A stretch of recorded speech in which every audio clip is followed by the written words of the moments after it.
الله لا إله إلا هو الحي القيوم لا تأخذه سنة ولا نوم له ما في السماوات وما في الأرض من ذا الذي يشفع عنده إلا بإذنه يعلم ما بين أيديهم وما خلفهم ولا يحيطون بشيء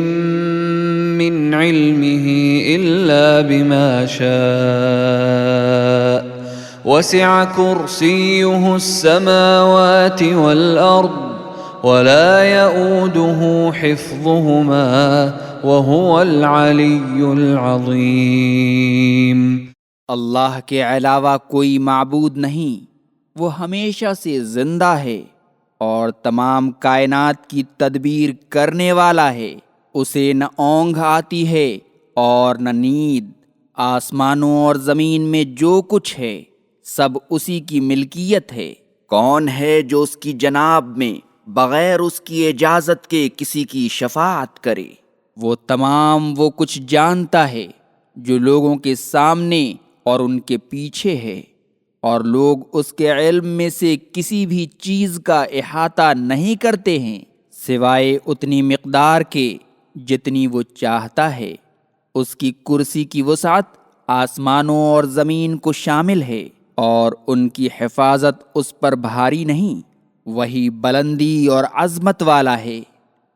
نبی کریم صلی اللہ علیہ وسلم کی متعدد احادیث سے ثابت ہے کہ آیت الکرسی قرآن کریم کی عظیم ترین آیت ہے، اس لیے کہ اس میں باری تعالیٰ کی توحید، اس کی عظمت اور اس کی صفات کا بیان ہے۔ مسند احمد میں ابی بن کعب رضی اللہ عنہ کی روایت ہے کہ رسول اللہ صلی اللہ علیہ وسلم نے فرمایا، آیت الکرسی قرآن کریم کی عظیم ترین آیت ہے۔ مسند احمد میں ہی انس بن مالک رضی اللہ عنہ کی روایت ہے کہ رسول اللہ صلی اللہ علیہ وسلم نے فرمایا، آیت الکرسی 1/4 قرآن ہے۔ امام احمد اور نسائی نے ابو ذر رضی اللہ عنہ سے روایت کی ہے، رسول اللہ صلی اللہ علیہ وسلم نے فرمایا کہ عظیم ترین آیت جو آپ صلی اللہ علیہ وسلم پر نازل ہوئی آیت الکرسی ہے۔ ایک اور حدیث میں ہے جسے امام احمد، ابو داؤد، ترمذی اور ابن ماجہ نے روایت کی ہے کہ اللہ کا اسم اعظم ان 2 آیتوں میں ہے،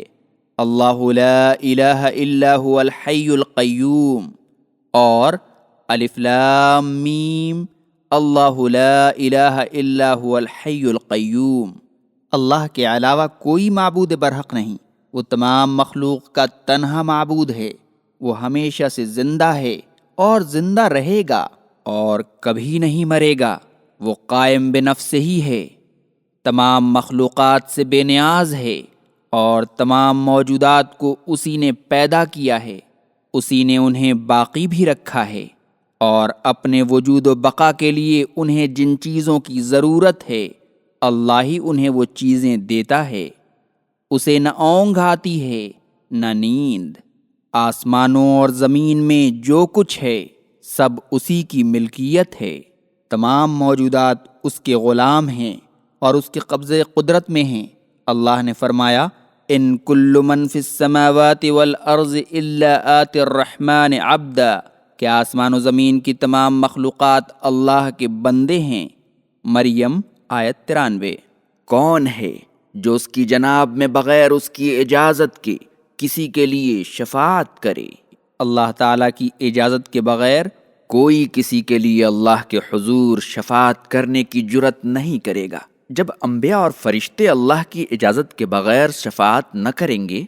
تو بھلا وہ اصنام جن کی کفار پرستش کرتے ہیں اور جن کے بارے میں وہ اس زعم باطل میں مبتلا ہیں کہ وہ اللہ کے یہاں ان کے لیے سفارشی بنیں گے، کیسے شفاعت کر سکیں گے؟ حدیث شفاعت میں ہے کہ رسول اللہ صلی اللہ علیہ وسلم نے فرمایا، میں عرش کے نیچے آؤں گا اور سجدے میں گر جاؤں گا تو اللہ مجھے اسی حال میں چھوڑ دے گا جتنی دیر چاہے گا، پھر مجھ سے کہے گا کہ اپنا سر اٹھاؤ اور کہو سنا جائے گا، اور شفاعت کرو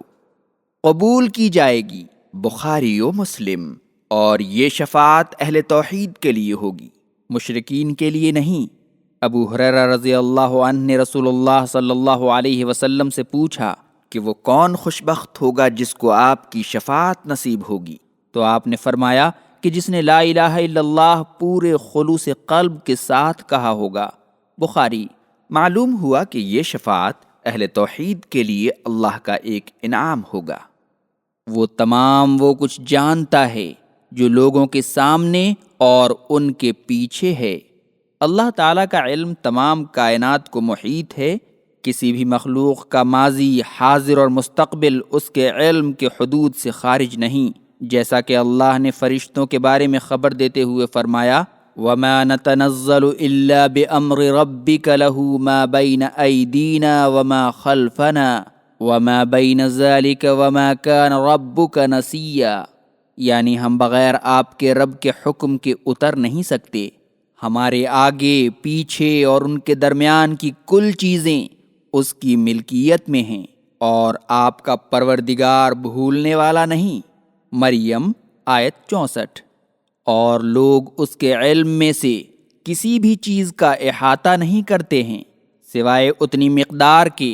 جتنی وہ چاہتا ہے۔ کوئی بھی شخص اتنا ہی علم رکھتا ہے جتنا اللہ نے اسے دیا ہے، جیسا کہ اللہ نے فرشتوں کی زبان میں فرمایا سبحانک لا علم لنا الا ما علمتنا، یعنی اے اللہ تیری ذات پاک اور بے عیب ہے، ہمارے پاس کوئی علم نہیں سوائے اس علم کے جو تو نے دیا ہے۔ البقرہ آیت 32۔ اس کی کرسی کی وسعت آسمانوں اور زمین کو شامل ہے۔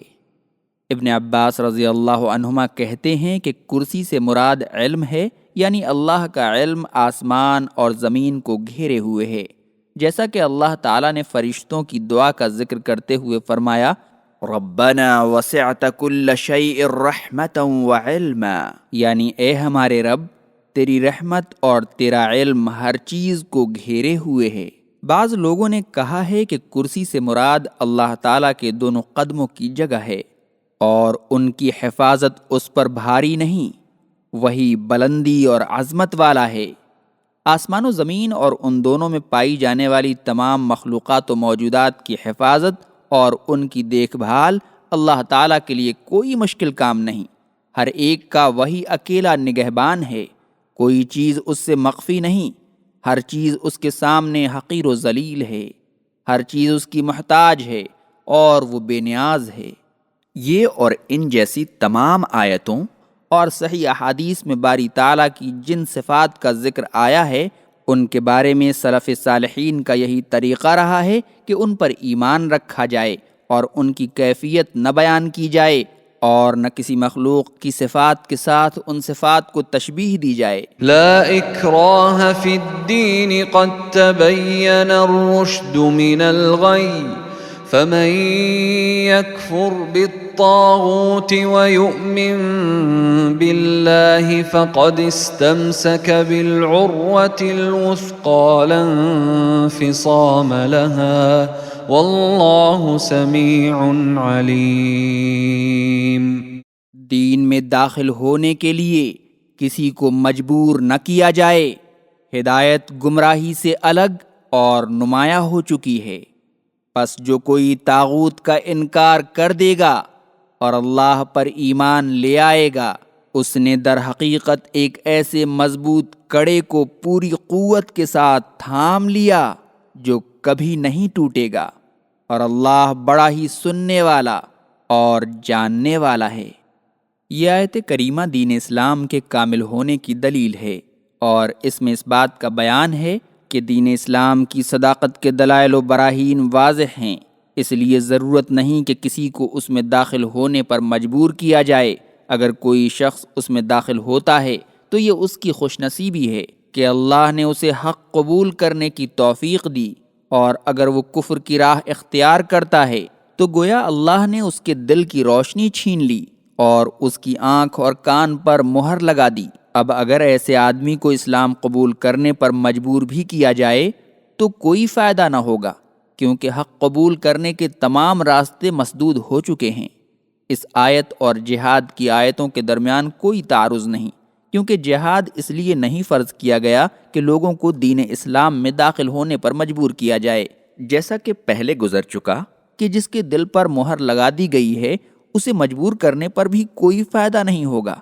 تاریخ شاہد ہے کہ مجاہدین اسلام نے جب بھی کوئی شہر یا علاقہ فتح کیا تو وہاں کے لوگوں کو اسلام قبول کرنے پر مجبور نہیں کیا، بلکہ انہیں اختیار دیا کہ اگر وہ چاہیں تو اپنے دین پر رہیں اور جزیہ دیں، اور اسلامی حکومت ان کی حفاظت کرے گی۔ جہاد سے متعلق آیات کا تتبع کرنے سے معلوم ہوتا ہے کہ اس کی غرض و غایت یہ تھی کہ اسلامی حکومت کو دشمنان اسلام کی سازشوں سے محفوظ کر دیا جائے، اللہ کا دین غالب ہو اور شریعت اسلامیہ کا نفاذ ہو،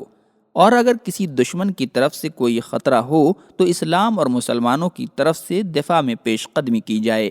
اس لیے بعض لوگوں کا یہ خیال کہ یہ آیات جہاد کے ذریعے منسوخ ہے، صحیح نہیں ہے۔ اسی طرح مرتد کا قتل بھی اس آیت کے خلاف نہیں ہے، اس لیے کہ اسلام میں داخل ہونے پر کسی کو مجبور نہیں کیا جاتا، لیکن جب ایک شخص اپنی مرضی سے اس میں داخل ہو گیا تو اگر وہ چوری کرے گا تو اس کا ہاتھ کاٹ لیا جائے گا، اور اگر زنا کرے گا اور شادی شدہ ہوگا تو اسے رجم کر دیا جائے گا، تاکہ مسلم معاشرے کو اس کی اور اس جیسوں کی انارکیوں اور شر و فساد سے بچایا جائے۔ اسی طرح حاکم وقت کا یہ فرض ہے کہ اگر کوئی شخص دوبارہ کفر کو قبول کر لے تو اسے قتل کر دے، تاکہ مسلم سوسائٹی کو مذہبی انتشار سے بچایا جائے۔ آیت کریمہ میں اس کے بعد اللہ تعالیٰ نے بتایا کہ دین اسلام آنے کے بعد لوگ دو جماعتوں میں بٹ گئے، ایک جماعت نے اسلام کو قبول کیا اور طاغوتی طاقتوں کا انکار کیا تو اس نے دین کی اصل اور بنیاد کو مضبوطی سے تھام لیا، اور دوسرے لوگوں نے کفر کی راہ اختیار کی اور طاغوتی طاقتوں سے رشتہ استوار کیا تو وہ ہلاک ہو گئے۔